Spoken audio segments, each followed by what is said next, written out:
Angulimala is based on the Buddhist scripture story. It's about a man who has been looking for a way to spiritual enlightenment since he was a young child. He has a keen and powerful mind, great determination and strength.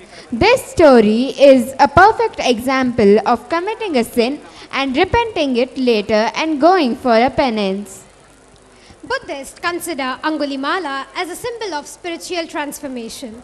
Let's now welcome our friends to depict how a ruthless brigand transforms because of the redemptive power of Gautama Buddha.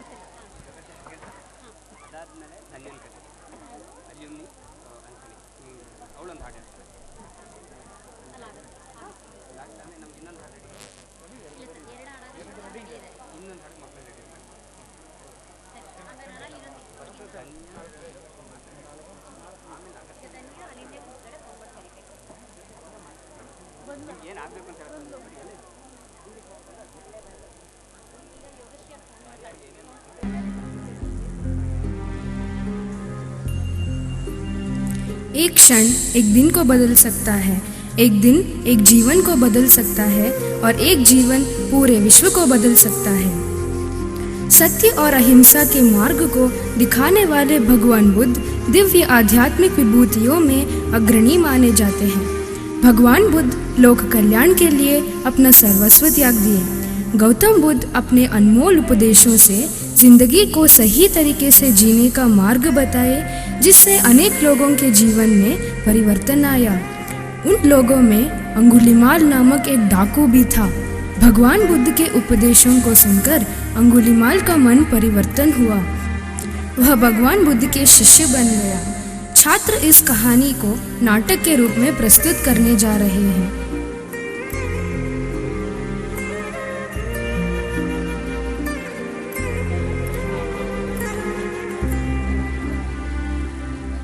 बहुत पुरानी बात है। मगध राज्य में सोनापुर नामक एक गांव था। उस गांव के लोग शाम होते ही अपने घरों में आ जाते थे। सुबह होने से पहले कोई भी अपने घर के बाहर कदम नहीं रखता था। इस स्थिति का कारण डाकू अंगुलीमाल था। वहाँ देखो, शाम हो रहा है। हाँ, डाकू अंगुलीमाल आने का वक्त हो गया। सभी अपने अपने घर चले जाओ। एक दिन भगवान बुद्ध ने सोनापुर गांव में भिक्षाटन के लिए पहुंचे। जब भगवान बुद्ध गांव में प्रवेश करते हैं तो देखते हैं पूरे गांव में सन्नाटा छाया हुआ है। रास्ते में कोई व्यक्ति दिखाई नहीं पड़ा। अचानक एक व्यक्ति ने बुद्ध को अंदर आने का प्रार्थना किया। या भगवती भिक्षां देहि, या भगवती भिक्षां देहि, या भगवती भिक्षां देहि। अंदर आइए, अंदर आइए। शाक्य मुनि, माफ करना, आप इस वक्त बाहर नहीं जा सकते। अंगुलीमाल को श्रावस्ती की सीमा पर देखा गया है।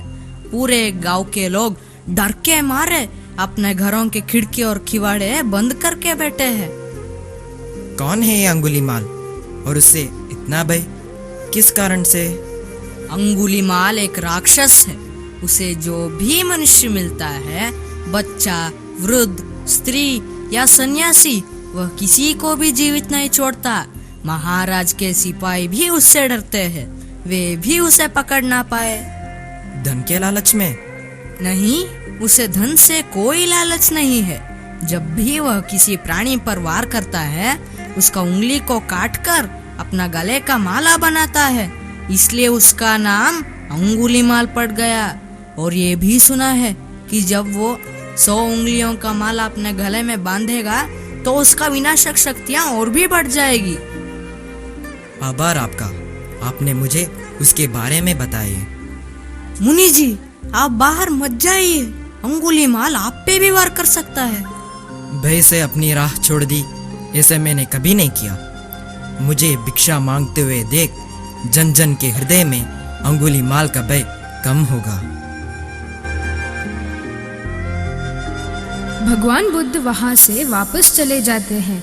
गांव की स्थिति को देखकर भगवान बुद्ध उपाय को सोचते हुए एक पेड़ के नीचे ध्यान मग्न हो जाते हैं। महान तेजस्वी व्यक्ति को देखकर ग्रामवासियों ने सहायता के लिए वहां पहुंचते हैं। प्रणाम महात्मा जी। भगवान हमारी मदद कीजिए, कृपया हमें जल्दी इस अंगुलीमाल से छुटकारा दिला दीजिए भगवान। हम पर कृपा कीजिए भगवान। कोई चमत्कार दिखाओ भगवान। आप सब इतने ज्यादा परेशान और उदास क्यों हैं? क्या कोई बात है जो आप सबको इतना ज्यादा परेशान कर रही है? महात्मा जी, अंगुलीमाल से हमारा पूरा गांव परेशानी में है। उसी वजह से सभी गांव वाले बहुत चिंतित रहते हैं, हर शाम उसके आने का खतरा बना रहती है, जिसकी वजह से हमारा दैनिक जीवन बहुत प्रभावित है। हम सब अंगुलीमाल से बहुत भयभीत है भगवान।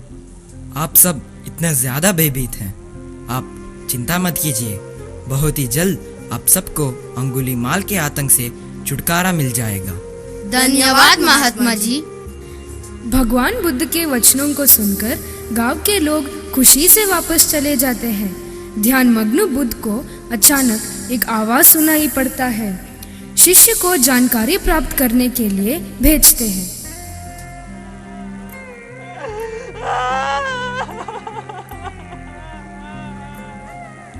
आनंद, आनंद। गुरुजी। कोई दुखित है? जाकर पूछताछ करो। जी।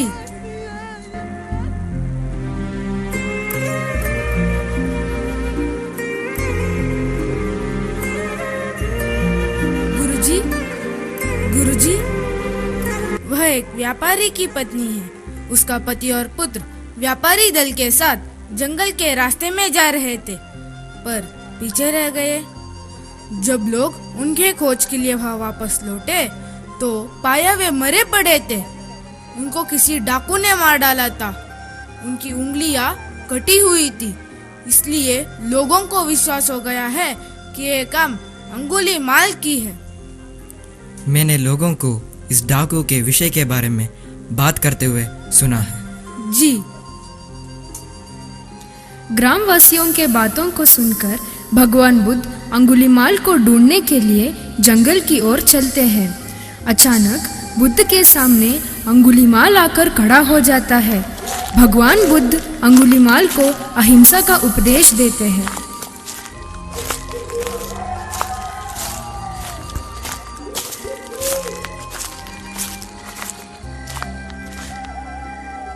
हे जोगी, रुक। जोगी, रुक। हे जोगी, मेरे आदेश देने के बाद भी तू रुका क्यों नहीं? मैं बहुत पहले ही रुक चुका हूँ, तुम ही नहीं रुके। तुझे मुझसे भय नहीं लग रहा? मैं एक आदि मानव हूँ। नहीं, तुम एक मानव हो। क्या? पूरे गांव के लोग मुझसे डरते हैं, मगर तू चल ही रहा था। मैं बहुत पहले ही रुक चुका हूँ। ऐसे सारे बुरे कृत्य छोड़ दिए जिससे किसी भी प्राणी को दुख या कष्ट पहुंचे। मैंने जीवन की सुरक्षा करना सीखा है। सब प्रेम से जीना चाहते हैं। बस तुम लोगों को प्रेम और करुणा से देखने का प्रयास करो। मानो में ना प्रेम है ना करुणा है, सिर्फ छल और कपट है। इसलिए मैं सबकी हत्या करूंगा। हे साधु, देखो मैं कितनी लोगों को मारकर उनकी उंगलियों की माला पहना हूँ। मैं सबसे ताकतवर हूँ। मैं कैसे मान लूं कि तुम इस राज्य में सबसे ताकतवर हो? तुम्हें ये साबित करना होगा। यदि तुम सचमुच ताकतवर हो तो उस पेड़ से 10 पत्ते तोड़ कर लाओ। कितना आसान काम है, बस इतनी सी बात, मैं पूरा पेड़ उखाड़ सकता हूँ। क्या तुम सोचते हो यह काम भी मुझसे नहीं होगा? पहले पत्ते तोड़ कर लाओ।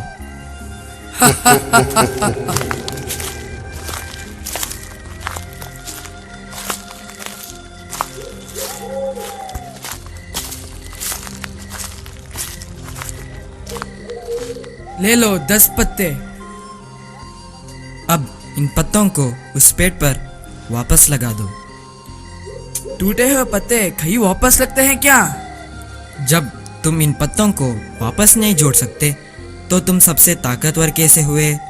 यदि तुम किसी चीज को जोड़ नहीं सकते तो उसे तोड़ो मत। इसी प्रकार तुम किसी को जीवन नहीं दे सकते तो तुम्हें उन्हें मृत्यु देने का भी अधिकार नहीं है। क्या वही है ये लोग बुद्ध कहते हैं जो लोगों को मुक्ति के मार्ग पर चलना सिखाते हैं? हाँ, मैं गौतम बुद्ध ही हूँ। तुम हर व्यक्ति के जैसे नहीं हो। मैं हर व्यक्ति के जैसे ही हूँ, बस जागृत होकर यह सिद्ध करना हूँ। हर व्यक्ति में जागने की क्षमता है। मेरा मार्ग क्रूरता को दया में परिवर्तित करता है। तुम घृणा के पथ पर इसी क्षण रुक जाओ, तब तुम भी दया और करुणा के पथ पर चल सकते हो। मैं बहुत दूर निकल चुका हूँ। मैं अनेक लोगों को मार चुका हूँ। मुझे रुकना असंभव है। असंभव कुछ नहीं। जब आंखें खुले तभी सवेरे। अज्ञान के कारण ही मनुष्य क्रूर होता है। घृणा, द्वेष, ईर्षा, माया, ये सब अज्ञान के ही संतान हैं। यदि इस जीवन में क्रूर लोग हैं तो दयावान भी है। बस तुम अपने आंखों से ये अंधेपन का पर्दा हटा कर देखो। मैं पुनः जीवन के ओर नहीं मोड़ सकता। बहुत देर हो चुकी हूँ। तुम में इतनी चेतना है।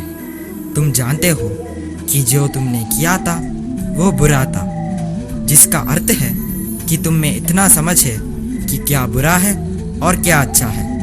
अंगुलीमाल, जिस दिन से तुमने अच्छा कार्य करना शुरू किया उसी दिन से तुम्हारा नया जीवन भी शुरू हो जाएगा।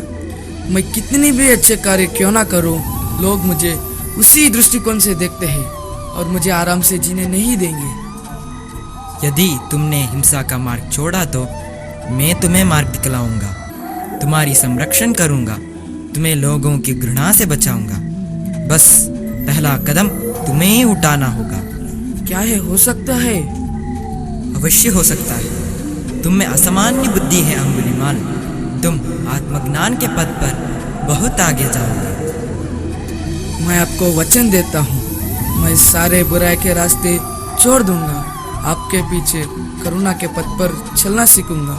कृपया मुझे अपने शिष्य बना दीजिए भगवान, शिष्य बना दीजिए।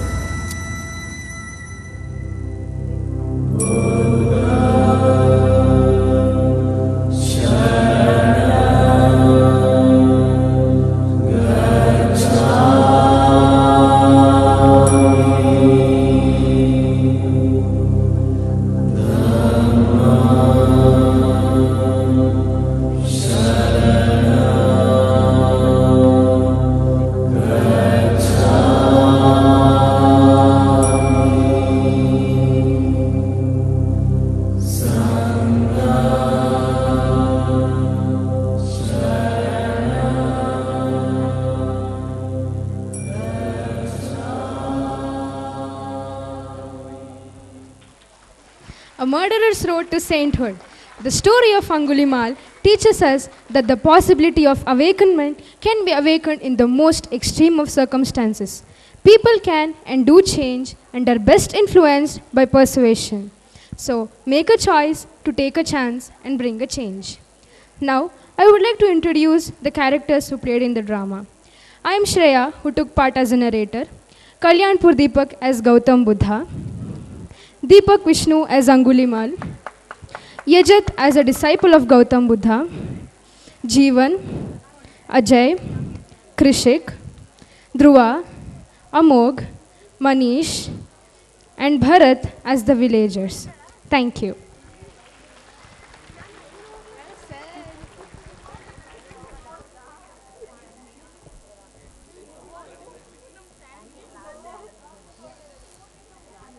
Sri Gautama Buddha dedicated his life for the betterment of others, and this drama was just a tiny glimpse of his life. Please put your hands together once more for this adorable and awesome drama. Thank you.